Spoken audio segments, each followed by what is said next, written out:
And she really meant it. She saw that just a quiet, peaceful person in the middle of a frantic shopping centre was like a promise of something which she knew was worthwhile, but she couldn't reach herself.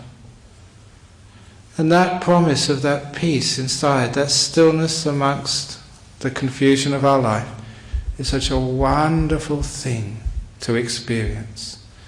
And this is why we meditate, to be able to feel a bit of peace and stillness in our life. Because that peace and stillness has two great benefits for you. Number one, it feels good. And number two, it gives you a perspective on what life is all about. All the wisdom which you hear from here on a Friday evening, I think many of you have found this out by now. It doesn't come from books. It comes from the experiences. And how does a monk know all these things? I was saying last night that some of the weird experiences I've had as a monk in my life here in Australia.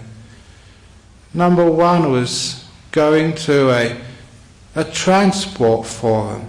It was in the Duxton Hotel run by Alana Martina when she was Minister of Transport at that time.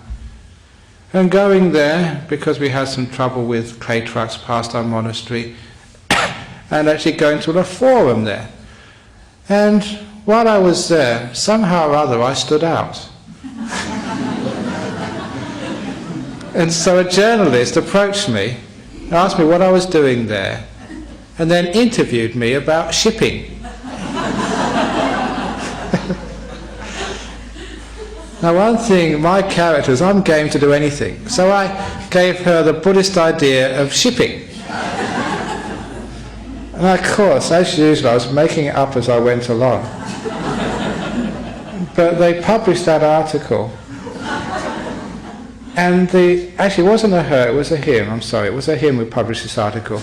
And I saw him about a year later, when he came up to me and he said, "You wouldn't believe how popular that article was." It was syndicated to every shipping magazine almost in the world, under the title Zen and the Art of Shipping.